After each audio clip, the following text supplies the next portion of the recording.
ஒட்டுமொத்த தமிழ்நாடு அரசியலுமே எடப்பாடி பழனிசாமி அமித்ஷாவை சந்திச்சு வந்தது பத்தி தான் பேசிக்கிட்டு இருக்காங்க. கிட்டத்தட்ட அதிமுக பாஜக கூட்டணி உறுதியாகிடுச்சோ, கூட்டணி உறுதியாயிடுச்சு அப்படின்றத யார் சொல்லணும்? பேசினவர் தலைமையோ அல்லது எடப்பாடியாரோ? ரெண்டு பேருமே சொல்லலையே. கூட்டணியிலிருந்து வெளியேறிட்டோம் சொல்லிட்டாருங்க. 2024 நாடாளுமன்ற தேர்தல் இல்லைங்க, கடந்த கால கதை சார். ஆனா புது கதை இப்ப எழுதப்பட்டுருச்சுல, அதை நீங்களா எழுதிக்கிறது. அப்ப எடப்பாடி பழனிசாமி இந்த கதையை எழுதல. ஆனா எடப்பாடி பழனிசாமி அவர்களை பொறுத்த வரைக்கும் எப்ப டெல்லி போனாலும் அங்க இருக்கக்கூடிய தமிழ்நாடு இல்லத்துல தான் தங்குவாரு. ஆனா இந்த முறை தம்பிதுரையோட வீட்டுல தான் தங்கியிருக்காரு. ஏன் தமிழ்நாடு இல்லத்துக்கு எடப்பாடி போகல? ஆனா சாமி படத்துல கடைசியில அந்த வில்லன் வந்து கார் மாறி போவாரு. அதே மாதிரி ஒரே நாள்ல 3 கார் மாறி போனதா சொல்றாங்க. அப்பெல்லாம் கார் மாறி போனதுனால இங்க என்ன ஆச்சு? ஏதோ சம்திங் ராங் அப்படிங்கிற மாதிரி ஒரு ஃபீல் கொடுக்குதுல. ஒரு கேள்வி இருக்கு, ஏன் கார் மாறிக்கிட்டே இருக்கணும்? திமுகவை வெல்ல முடியும். ஆனால் இன்னைக்கு இருக்கிற சூழல் என்னன்னு கேட்டீங்கன்னா, தமிழ்நாட்டில் நிறைய கட்சி உருவாயிருச்சு. விஜய சொல்லல, தாவேக்காவை சொல்லல, எல்லா கட்சியும் தான். இதுல என்னது? இப்போ நீங்க சொல்றீங்களே பல கட்சி உருவாயிச்சு. ஆமா, தாவேக்கா உள்பட ஒரு கட்சி உருவாயிச்சு. ஏன் தேர்தல நிக்கல 2024? சரி, ஏன் ஈரோடு கிழக்குல நிக்கல? நிக்காத ஒரு கட்சிக்கு அவர்களுக்கு இளைஞர் செல்வாக்கு இருக்கா? இருக்கு. எப்ப தெரியும்? தேர்தல் நின்றா தான் தெரியும் எத்தனை சதவீதம் அப்படின்னு சொல்லி. திருமாவளவன் இந்த குமுதத்துல சொல்றேன், திமுக கூட்டணி விட்டு வரவே மாட்டார். இது ஊரறிஞ்சு ரகசியம் இல்ல. இது யாருக்கு செய்யற தீங்கு? அந்த தாழ்த்தப்பட்ட பட்டியலின மக்களுக்கு எதிராக ஊரறிந்த உடன்பாடு. அந்த கட்சியோட கொள்கையே அதிமுக வைக்க போற கூட்டணி கட்சியோட கொள்கைக்கு நேர் எதிராக. அதுதான் சார். நீங்க சொன்னது இன்னைக்கு தான் மோகன்லாலுடைய எம்ரான் படம் ரிலீஸ் ஆயிருக்கு. அப்படியே தமிழ்நாட்டு அரசியலை புட்டு வச்ச மாதிரி இருக்கலாம். திட்டங்கள்லாம் விட்டுருங்க. ஏங்க அங்க 40க்கு 40 ஜெயிச்சிட்டாங்க. ஏங்க அவங்க 40 இல்ல 80 கூட ஜெயிக்கட்டும். தமிழ்நாட்டு மக்களுக்கு என்ன பயன் பலன்? ஒண்ணுமே இல்லையே. நாமக்கல்ல திருச்செங்கோடு மெயின் ரோட் எர்ணாபுரத்துல இருக்கிற ஸ்பைரோ பிரைம் பப்ளிக் ஸ்கூல்ல +2 போர்டு எக்ஸாம்ஸோட சேர்த்து நீட் அண்ட் ஜேஇ கோச்சிங்கும் கொடுத்துட்டு இருக்காங்க. வணக்கம். இன்றைய நமது சிறப்பு விருந்தினர் அரசியல் விமர்சகர் அக்னீஸ்வரன் அவர்கள். வணக்கம் சார். வணக்கம். ஒட்டுமொத்த தமிழ்நாடு அரசியலுமே எடப்பாடி பழனிசாமி அமித்ஷாவை சந்திச்சு வந்தது பத்தி தான் பேசிக்கிட்டு இருக்காங்க.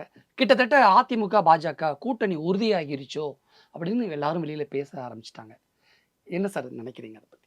தமிழ்நாட்டுடைய மாண்புமிகு முதலமைச்சர் டெல்லியில உள்துறை அமைச்சரை பார்த்துட்டு வந்திருக்கிறாரு. கூட்டணியெல்லாம் ஒன்றும் உறுதியாகலை.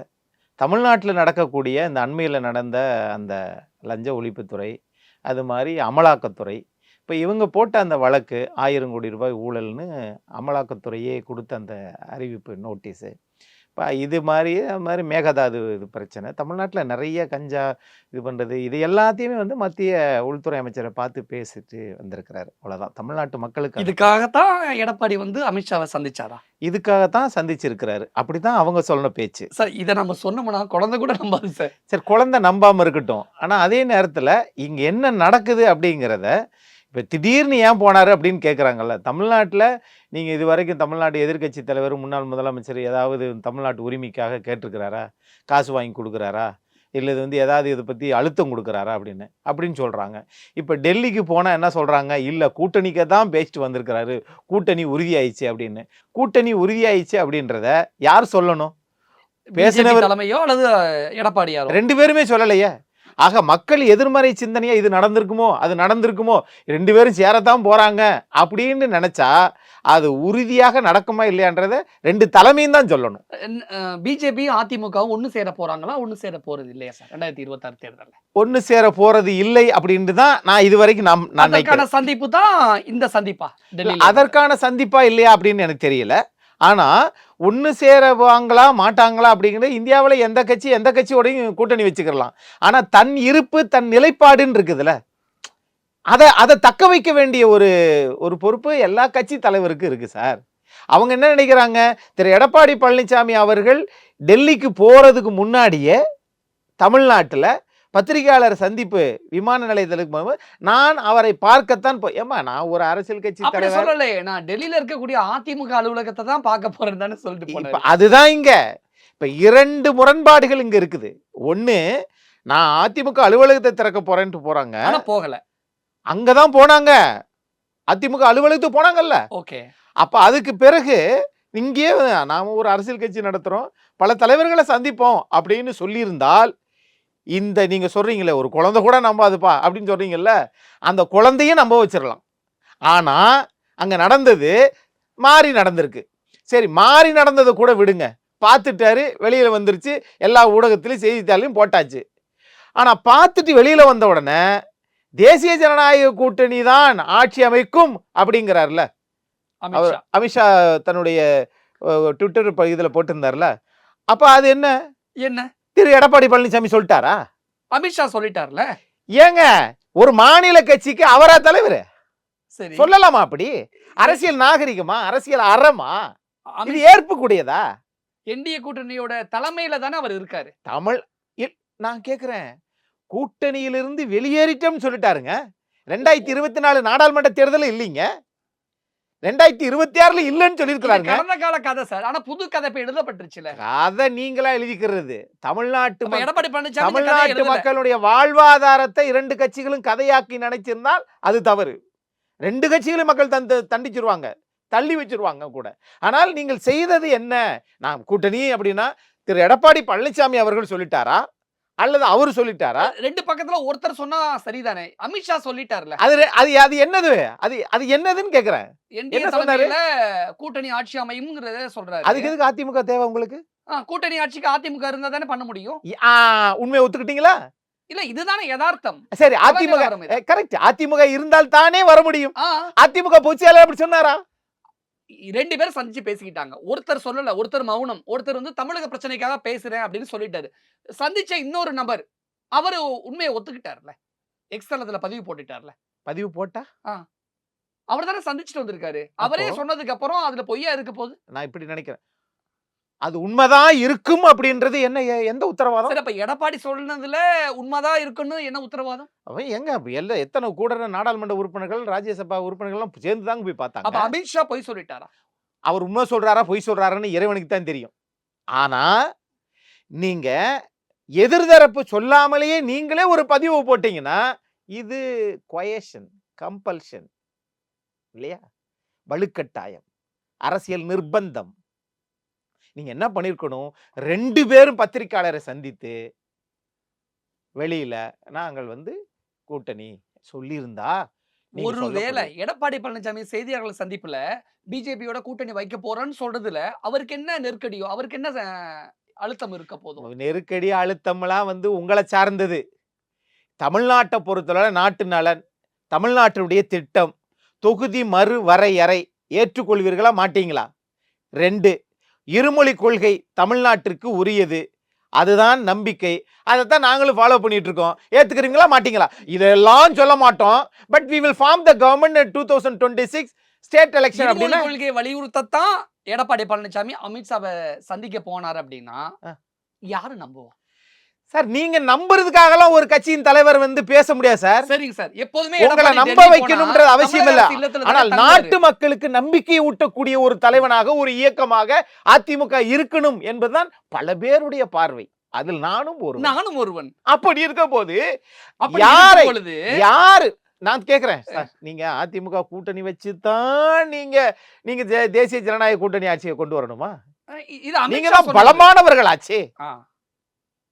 அப்ப நீங்களே தனித்து நின்று அல்லது தாவேகாவை தன் பக்கம் திசை திருப்பி நீங்க தான் ஒய் பிரிவு கொடுத்துட்டீங்களே.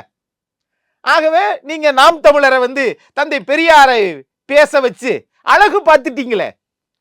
ஆக நீங்க எல்லாம் ஒண்ணு சேர்ந்து புதிய நடிகர்கள், புதிய கட்சி, பிறந்த குழந்தை, நீங்க அனுபவமான குழந்தை, மத்தியில் ஆட்சியில் இருக்கிறீங்க, எல்லாம் ஒண்ணு சேர்ந்து ஆளுகிற திமுகவை வீட்டுக்கு அனுப்ப வேண்டியதானே? அப்ப you need a strong supporter of ADMK from Tamil Nadu cadres and political parties. அப்படின்னா அவங்க அந்த கட்சி முடிவு சொல்லணும் சார். இன்னைக்கு சொல்றேன், என் தனிப்பட்ட கருத்து, தமிழ்நாட்டில் திமுக அதிமுக என்ற கட்சி இருக்கணும். ஏன் இருக்கணும்னு சொல்றேன், அதுக்காக வந்து எல்லாரும் கொள்ளையடிங்க, நல்லா சுதந்திரம் ஆளுங்க, அதுக்காக இல்ல. இது 100 ஆண்டு காலம் கடந்து வந்த ஒரு இயக்கம். அந்த இயக்கத்தில் நீங்களும் பயணிக்கிறீங்க.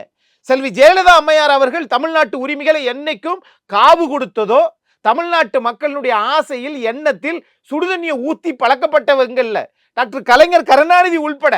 அதே போல இன்னைக்கு தமிழ்நாட்டின் மாண்புமிகு முதலமைச்சர் திரு மு க ஸ்டாலின் அவர்களும் முன்னாள் முதலமைச்சர் மாண்புமிகு எதிர்க்கட்சி தலைவர் எடப்பாடி பழனிசாமி அவர்கள் இருக்கணும், இருக்க வேண்டும் என்பதுதான் நிறைய பேருடைய ஆசைகள். ஒருவேளை நாங்க பாஜக தமிழ்நாட்டில் ஆட்சி அமைக்கணும் அப்படின்னு உங்களுக்கு ஒரு தீராத ஒரு வேட்கை, ஒரு வேகம் இருக்குது அப்படின்னா நீங்க என்ன செய்யணும்னா, நான் உங்களை புறந்தள்ளவோ தூக்கி தூர போடவோ அதெல்லாம் கிடையாது. இந்தியா எல்லோருக்கும் சொந்தமானது. நமக்கு நாட்டில் பிறக்காத வெள்ளக்காரனே நம்மளை 200 வருஷம் ஆண்டுட்டான். அப்ப மத்தியில் இருக்கிற பாஜக தமிழ்நாட்டை ஆளலாம். ஆனால் ஆளலாம் சொல்லுகிற போது நாங்கள் மிக்ஸாம் புயலுக்கு காசு தர மாட்டோம், நீட்டு விளக்கு ஒத்துக்கிற மாட்டோம், இருமொழி கொள்கையில் முன்மொழி கொள்கை தான், அது மாதிரி சமக்கர சிக்ஷா அபியான் திட்டத்தில் 2153 கோடி தரமாட்டோம். 100 நாள் வேலைவாய்ப்பு திட்டத்தை விட்டுட்டீங்க. அதை நீங்க சொல்லிட்டீங்கல்ல. அப்ப எல்லாத்தையும் சொல்லிட்டு நாங்கள் எதையும் செய்ய மாட்டோம், நாங்கள் அழுத்தத்தோடு இருக்கிறோம் அப்படின்னா நீங்கள் அன்பு கொண்டவங்களா இருக்கீங்களா? இல்லையே. 2 திட்டத்தினால் நீங்கள் அப்படியே உங்க உங்க உங்க சிலம்பத்தை சுத்திக்கிட்டே இருக்கிறீங்க. என்ன 2018 அந்த அமலாக்கத்துறை, அதுக்கு பிறகு சட்டமன்ற நாடாளுமன்ற உறுப்பினர்கள் மாநில ஆளுநரின் ஒப்புதலோடு தான் நீங்க நடவடிக்கை எடுக்கணும். இந்த 2ஐயும் நீங்க பயன்படுத்திட்டீங்க. அவ்வளவுதானே ஒழிய ஒருத்தரை வலுக்கட்டாயமால எந்த ஒரு காரியமும் செய்ய முடியாது. அப்ப எடப்பாடி அமித்ஷாவை சந்திச்சது வலுக்கட்டாயம், நெருக்கடி, மிரட்டப்பட்டார் அப்படின்னு தான் பார்க்கணும். நான் இப்படி சொல்லவா? அதுக்கு எந்த விதமான சாட்சியங்களும் இல்லை, சான்றாவணங்களும் இல்லை. ஏன்னா கூட்டணி கீழே குலாம் நபி ஆசாத் பேசிக்கிட்டு இருக்கிற போதே மேலே முதல் தளத்தில் சிபிஐ ரைடு நடந்துச்சு. அறிவாலயத்தில் சொல்ல அண்ணா அறிவாலயத்தில் கலைஞர் 60 ஆண்டு காலம் பெரிய கோலோச்சிய கலைஞருக்கு உயிரோடு இருக்கிற போதே அந்த மாதிரிலாம் இங்கே எதுவும் நடக்கலைங்க, நடக்கவும் கூடாதுங்க. அப்படி நடக்காது. அப்படி நடந்தால் தமிழ்நாட்டு மக்கள் அதை ஏற்றுக்கிற மாட்டாங்க. அப்படி நடக்காது, நடக்கக்கூடாது. ஆனா எடப்பாடி பழனிசாமி அவர்களை பொறுத்த வரைக்கும் எப்ப டெல்லி போனாலும் அங்க இருக்கக்கூடிய தமிழ்நாடு இல்லத்துல தான் தங்குவாரு.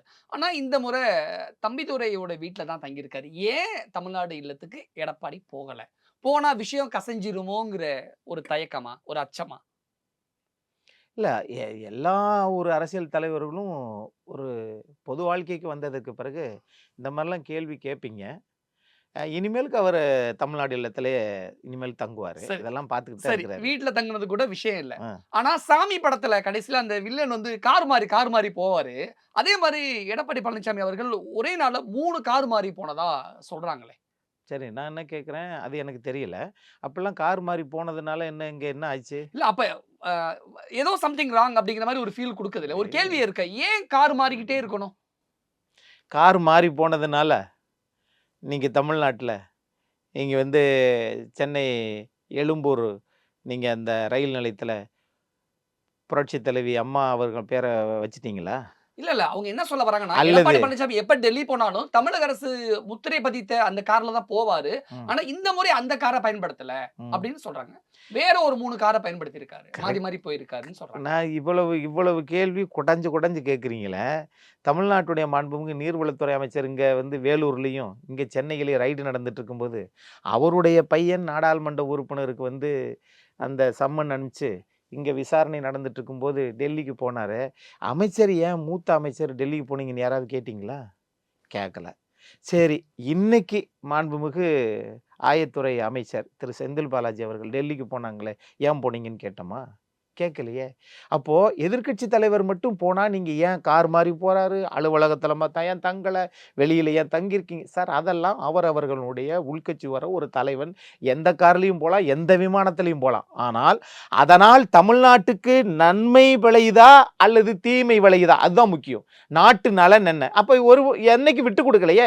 7.5 நடைமுறைப்படுத்திய திரு எடப்பாடி பழனிசாமி இன்னமும் அதை நடைமுறைப்படுத்துவார். இனி ஆட்சிக்கு வந்தாலும் தமிழ்நாட்டு உரிமை யாரும் விட்டு கொடுக்கல மாட்டாங்க. மேகதாது கட்ட போறாங்க, பணத்தை ஒதுக்கியாச்சு. பசவராஜ் பொம்மை பணத்தை ஒதுக்குனாரு, இவங்க கட்ட போறேன்றாங்க. ஒரு சொட்டு தண்ணியை கூட தரமாட்டேன்னு சொல்லி திரு பி.ஆர். சிவகுமார் சொல்றாரு, துணை முதலமைச்சர் சொல்றாரு.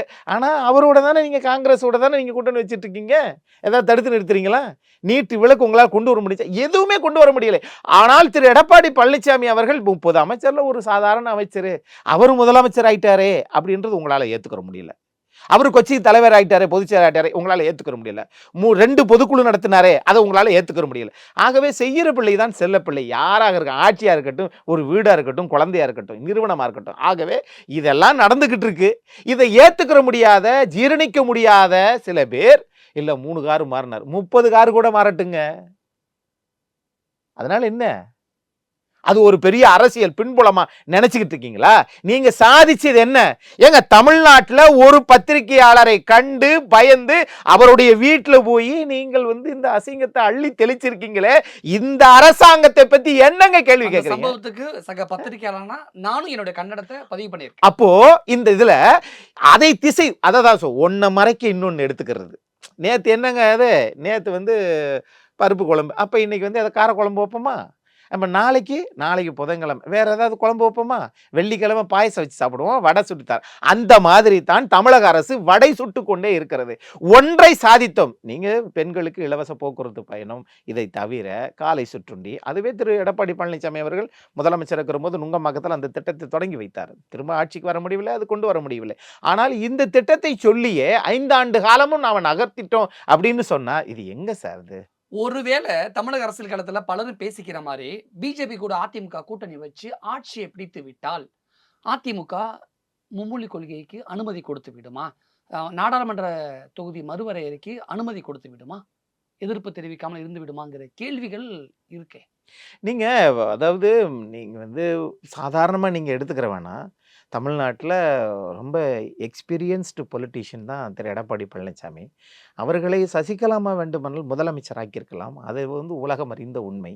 ஆனால் அவர் முதலமைச்சராக இருந்தபோது தமிழ்நாட்டு நலனை எந்த இடத்திலும் விட்டு கொடுக்கவில்லை. டிஎன்பிஎஸ்சியில் 45 வயசு வரைக்கும் உயர்த்தி காட்டினார். 7 பிள்ளைஞ்ச நடைமுறைப்படுத்தினார். அத்திக்கடவு அவிநாசி திட்டத்தை 90% நிறைவேற்றி காட்டினார். ஆகவே இதையெல்லாம் இருக்கிற போது 150% சொத்து வரியை உயர்த்தாத ஒரு முதலமைச்சர் எடப்பாடி பழனிசாமி.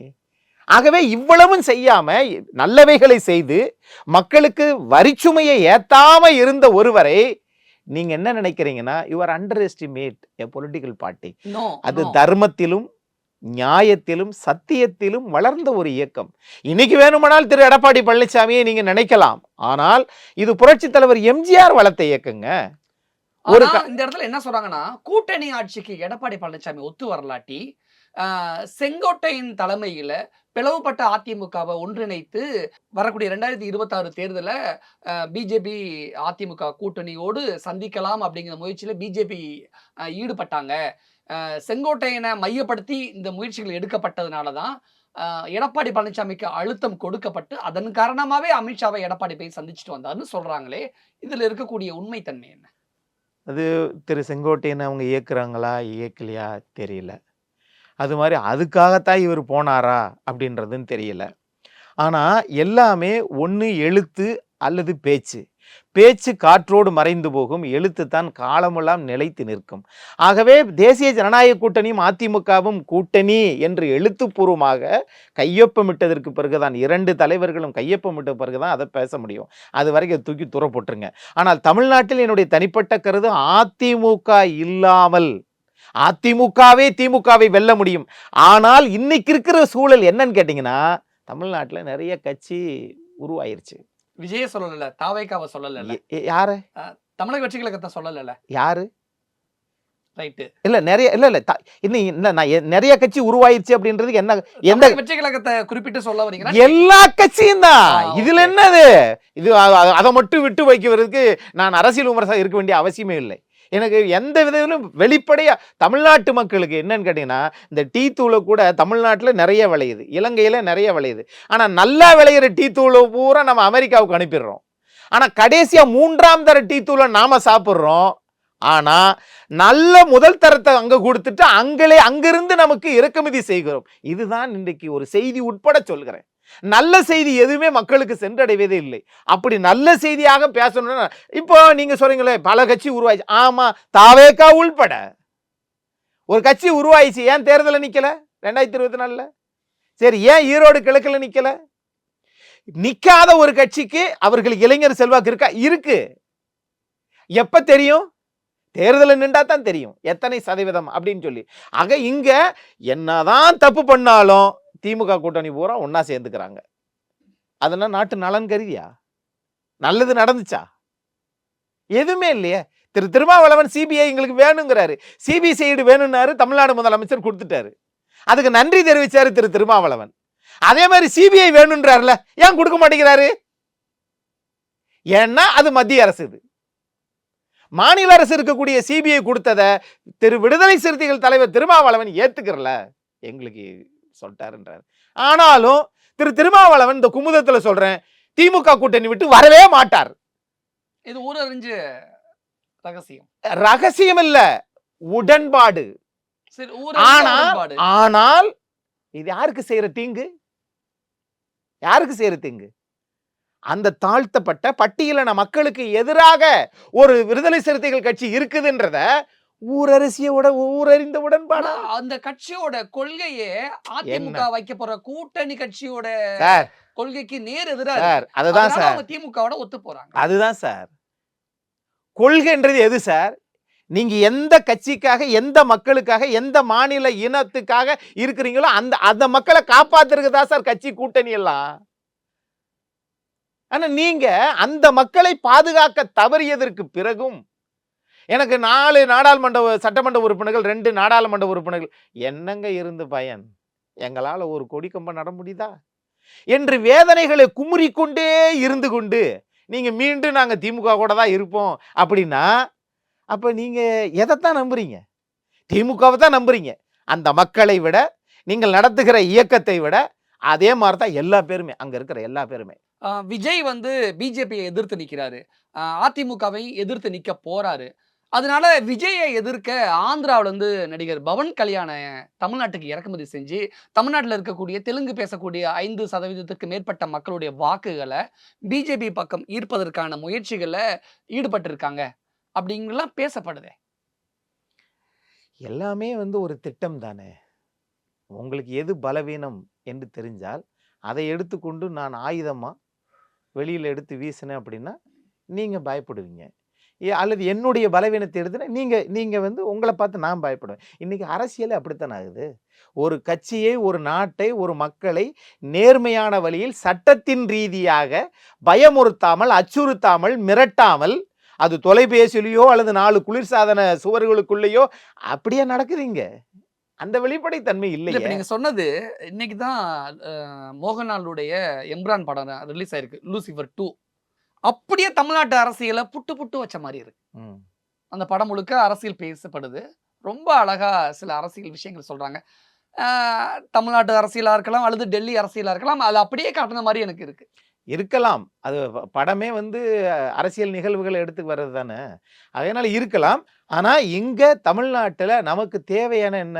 திரு எடப்பாடி பழனிசாமி அவர்கள் முதலமைச்சர் போது 1 கிலோ அரிசி 55 ரூபா, இன்னைக்கு 75 ரூபா வந்துருச்சு. அன்னைக்கு ஒரு குடும்பம் 10,000 ரூபாயில வாழ்க்கையை ஓட்டுனாங்க. இன்னைக்கு 13,500 ரூபா தேவைப்படுது. அன்னைக்கு 2,000 ரூபா சொத்து வரி கட்டினவங்க இன்னைக்கு 6,000 ரூபாய் கட்டுறாங்க. அன்னைக்கு பால் விலை எவ்வளவு 2 முறை ஏற்றிட்டேன். இதெல்லாம் யாருமே உடனே இதை திட்டங்கள்லாம் விட்டுருங்க. ஏங்க அங்கே 40க்கு 40 ஜெயிச்சிட்டாங்க. ஏங்க அவங்க 40 இல்லை 80 கூட ஜெயிக்கட்டும், தமிழ்நாட்டு மக்களுக்கு என்ன பயன், பலன்? ஒண்ணுமே இல்லையே. அப்ப கூட்டணி இங்க முக்கியம் இல்லை. உங்க கொள்கை என்ன? அந்த கொள்கையில் சமரசமாகாமல் இருக்கீங்களா? சமரசமாகாத கொள்கையில் வெளிப்படைத்தன்மை இருக்கா இல்லையா? இவ்வளவும் தமிழ்நாட்டு மக்கள் எதிர்பார்க்கிறாங்க. எடப்பாடி பழனிசாமி எக்காலத்திலும் பிஜேபி கூட கூட்டணி கிடையாதுன்னு சொல்லிட்டு இப்போ சில படி இறங்கி வந்திருக்காருல்ல, அதே மாதிரி இந்த தருணத்துல பிளவுபட்ட அதிமுக ஒன்றிணைய சாத்தியக்கூறுகள் இருக்கா? இல்ல, பிளவுண்டே நீங்க பேசாதீங்க. பிளவு உட்பட மீண்டும் அதிமுகவில் யாரும் ஒன்றிணைய வாய்ப்பே கிடையாது இன்னைக்கு வரைக்கும். இப்ப வரைக்குமே எடப்பாடி பழனிசாமி சொல்லியிருக்காரு. அதை மட்டும் சொல்லல, எதிர்கட்சி தலைவர் இன்னொன்னு சொல்லியிருக்கிறாரு, கட்சியை எந்த காரணத்தையும் நாங்கள் அடமானம் வைக்க மாட்டோம் அப்படிதான் சொல்லியிருக்கிறாரு. ஆக ஒரு நாளைக்கு எத்தனை செய்திகளை வெளியில இது பண்ணிக்கிட்டே வந்தாலும் இல்ல அது பிளவாலாம் இல்ல. அப்ப ஓபிஎஸ், தினகரன், சசிகலா இவங்களுடைய முக்கியத்துவம் அதிமுகவில் எந்த அளவுக்கு இருக்க போகிறது? அது it's a closed subject sir. இததான் பிஜேபி கூட்டணிக்கு சொன்னீங்க. சசிகலாமா சார் அது ஒரு அரசியல் கட்சி. ஆனா இவங்க 3 பேர் நீங்க சொல்றீங்களே, இந்த 3 பேர் சொல்றாங்கல்ல, சசிகலாமா, திரு டிடிவி தினகரன், முன்னாள் முதலமைச்சர் திரு ஓபிஎஸ் அவர்கள், இவங்க 3 பேரும் ஒண்ணு சேர்ந்திருக்காங்களா? கிட்டது இப்ப வைத்திலிங்கம் வீட்டுல போய் சந்திச்சுட்டு வந்திருக்காங்களா? 3 பேர் ஒண்ணு சேர்ந்தாங்களான்னு தான் சார் கேள்வி. ஓபிஎஸ் போனாரா? ஓபிஎஸ் போய் பார்த்துட்டு வந்திருக்காரு. 3 பேர் ஒண்ணா போனாங்களா சார்? ஓபிஎஸ் சசிகலா போய் ஒண்ணா பார்த்துட்டு வந்தாங்க. தினகரன் தனியா போய் பார்த்தாரு. அது ஏன்னு கேக்குறேன். ஒரே நாள்ல நடந்தது. ஒரே நேரத்தில் 3 பேரும் போனீங்களா? முதல்ல 3 பேரும் ஒண்ணு சேர்ந்தாலே எதிரிகள் யோசிப்பாங்க. ஆனா அவங்களுடைய வாக்குகள் அதிமுகவுக்கு ரொம்ப முக்கியம் இல்ல. எல்லோருக்கும் வாக்குகள் இருக்கு சார், இல்லைங்களே சொல்லவில்லை. ஆனா நீங்க உருவாக்குறதை விட்டு உருக்குலைக்கிற வேலையில பாஜக நினைத்தால் செல்வி ஜெயலலிதா அம்மா ஆட்சியை பாஜகவினால் தான் தர முடியுங்கிறாரு. பிறகு எதுக்கு நீங்க தனி கட்சி நடத்துறீங்க? பாஜகவோட சேர்ந்துட வேண்டியதானே திரு அமமுக கட்சி தலைவர். ஒருவேளை ஒன்றிணைய விட்டால் அதிமுக உங்களிடத்திலே நீங்க அதிமுக என்கிற பேரு பெரிய இயக்கம் சார். இன்னைக்கு எடப்பாடி இருக்கலாம், நாளைக்கு இன்னொருத்தர் இருக்கலாம், அதுக்கப்புறம் வேற அப்படி மாறிக்கிட்டே போகும். ஆனா அந்த ஒரு இயக்கம்ன்ற ஒண்ணு தமிழ்நாட்டில் அது இருக்கணும் சார். அது அந்த கட்சி தமிழ்நாட்டுக்கு தேவை. அப்படி இல்லாமையா தாயை விட குட்டி 16 அடி பாயிறது மாதிரி திமுகவை விட 31 வருஷம் இதுதான் அதிகமா ஆண்டிருக்குது. ஆனா அதிமுகவில் ஒற்றை தலைமை வந்த பிறகு அதிமுக இதுவரைக்கும் ஒரு தேர்தலில் கூட ஜெயிக்கல அப்படின்னு ஓபிஎஸ் பகிரங்கமான குற்றச்சாட்டு. நீங்க ஜெயிச்சிட்டீங்களா? இல்ல அவரும் ஜெயிக்கல. தனி கட்சி ஆரம்பிச்சிட்டீங்களா? அவராலே அது பண்ணல. அப்புறம் அதிமுக பத்தி ஏன் சார் பேசுறீங்க? இபிஎஸும் ஒற்றை தலைமை வந்ததுக்கு அப்புறம் அதிமுகவும் தோத்து போகுதுன்னு அவர் வேதனை சொல்றாரு. தோத்து போகுதுன்னு எப்படி நீங்க சொல்றீங்க? 2021 தோத்து போச்சா? ஆசையில இருக்காரு. அதோட வெளிப்பாடா அதெல்லாம் சொல்றாரு. அது கட்சி விஷயம் சார். அது அவங்க 2 பேரும் முதலமைச்சரா இருந்தவர்கள், 2 பேரும் ஒருங்கிணைப்பாளராக இருந்தவர்கள். அதெல்லாம் அவங்க பெரிய விஷயம், அவங்க பேசிக்கிறட்டும்னு வச்சுக்கோங்க சார். அதுக்குள்ள நான் எப்பயுமே போறதே கிடையாது. ஆனா அதிமுக பலவீனமா இருக்குது, அது தோத்து போச்சு அப்படின்னா 2021 75 சட்டமன்ற உறுப்பினர்கள் வெற்றி பெற்றிருக்காங்களே, அப்ப அதுவும் தோத்து போச்சா? எந்த கட்சியில சார் தொடர்ந்து 10 ஆண்டு காலம் ஆட்சிக்கு பிறகு நீங்க திரும்பவும் ஆட்சிக்கு வந்துச்சுன்னா அப்ப என்ன அண்ணாவும் மற்றவங்களும் ஒண்ணுன்னு ஆயிரும்ல? இன்னைக்கு இருக்கிற காலகட்டத்தில் கலைஞர் அவர்களும் ஜெயலலிதா அம்மாவும் இருந்திருந்தாங்கன்னா இத்தனை கட்சிகளே உருவாயிருக்காது.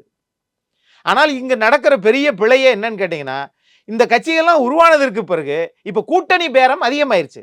கோயம்பேடுல கத்திரிக்காய் வரவு அல்லது தக்காளி வரவு வரலன்னா தக்காளியினுடைய விலையும் கத்திரிக்காய் விலையும் 100 ரூபாய்க்கு போயிடும். நிறைய வந்துச்சுன்னா என்ன ஆகும்?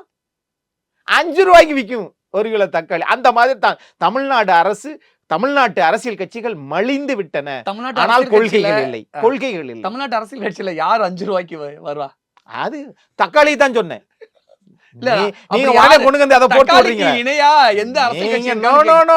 நான் ஒரு தக்காளி கத்திரிக்கான்னு தான் சொன்னேன், கோயம்பேடுன்னு சொல்லிட்டேன். என்ன கொண்டு இதுல கோர்த்தி விட்டுறாதீங்க.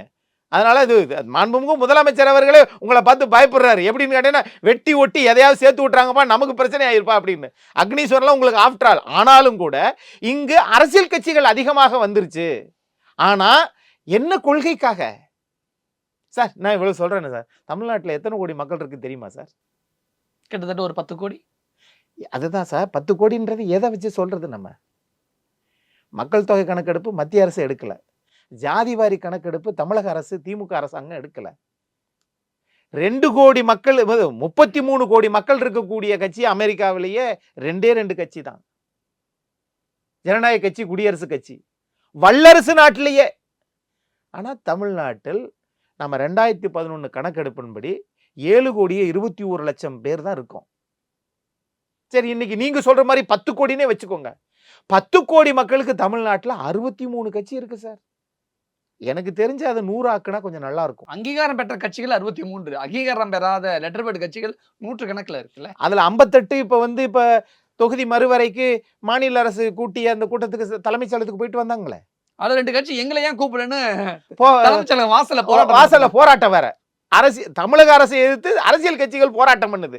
அப்ப என்ன அர்த்தம்னா, தமிழ்நாட்டில் எந்தவித முதலீடும் இல்லாமல் வெறும் பொய்யை மட்டுமே வைத்துக்கொண்டு எந்த விதமான ஆக்க சிந்தனையும் இல்லாமல் நம்மளும் அரசியலுக்கு போனா கொடி கட்டி பறந்துடலாம். 5 ரூபா கிடைக்கும்ல தேர்தல் வந்தா? நிறைய ஏதோ நமக்கு ஒரு டிமாண்ட் இருக்கும்ல. இந்த தக்காளி 5 ரூபா நான் சொல்லல, வேண்டாம். நான் இவர்களுடைய நினைப்பு அந்த நினைப்பா இருக்குது. தமிழ்நாட்டில் அரசியல் கட்சிகள் அதிகம். ஆனா இங்க யாரும் திருப்பூர் கொடிகாத்த குமரன் மாதிரியோ, வாவு சிதம்பரம் போறியோ, பசுமன் முத்துராமலிங்க தேவர் மாதிரியோ, கக்கன் மாதிரியோ, காமராஜர் மாதிரியோ தன்னுடைய வாழ்வை இழந்து தன்னுடைய சொத்துக்களை வித்து லாவோ காளையா என்ற 2 கப்பல்களை வெள்ளைக்காரனை எதிர்த்து கப்பல் விட்டார் சார் வாவுசி. அதனாலேயே வெள்ளைக்காரன் என்ன பண்ணிட்டாங்கன்னா, வாவுசி இவ்வளவு கப்பல் விட்டுட்டாரா, அவ்வளவு திமிரா, அவரு வக்கீலா, நான் பார்க்குறேன்னு சொல்லி வெள்ளைக்காரன் போட்ட கப்பலுக்கு காசை குறைச்சி, காசு குறைஞ்ச இடத்துல தானே மக்கள் போவாங்க. அதனாலேயே வஉசி நட்டப்பட்டார். அப்படிப்பட்ட தலைவர்களாக இந்த நாட்டில் இருக்கிறாங்க. உங்களுக்கு எதுக்கு ஒய் பிரிவு, இசட் பிரிவு? ஆகவே இது எல்லாம் நாடகம். மக்கள் பார்த்துக்கிட்டு தான் இருக்கிறாங்க. ஆனால் தமிழ்நாட்டு உரிமைகள் காவு கொடுக்கக்கூடாது அப்படின்றது எல்லாருடைய எண்ணம். வேற வழி இல்லை. விலைவாசி ஏறுறது மாதிரி அரசியல் கட்சி ஏறிக்கிட்டே இருக்கு. போகிறதுலேருந்து பார்ப்போம். அதிமுகவின் அரசியல் களம் பற்றி நிறைய விஷயங்களை எங்க கூட ஷேர் பண்ணிக்கிட்டீங்க. மிக்க நன்றி. மிக்க நன்றி. நாமக்கல்ல திருச்செங்கோடு மெயின் ரோட் எர்ணாபுரத்துல இருக்கிற ஸ்பைரோ பிரைம் பப்ளிக் ஸ்கூல்ல +2 போர்டு எக்ஸாம்ஸோட சேர்த்து நீட் அண்ட் ஜேஇ கோச்சிங்கும் கொடுத்துட்டு இருக்காங்க. குமுதம் மற்றும் தமிழ்நாடு மின்சார வாரியம் இணைந்து வழங்கும் சிக்கனமும் பாதுகாப்பும் யூஸ்ஃபுல் டிப்ஸ், மின் நுகர்வோர் சேவை மையம், மின் கட்டணம் தொடர்பான சந்தேகங்கள், இலவச மின் இணைப்பு குறித்த தகவல்கள், பழுதடைந்த மின் கம்பங்கள் அல்லது பில்லர் பாக்ஸ் குறித்த தகவல் தர, மின் இணைப்பு பெயர் மாற்றம் குறித்த சந்தேகம், இவை அனைத்திற்கும் 9497 9497 என்ற எண்ணை தொடர்பு கொள்ளவும்.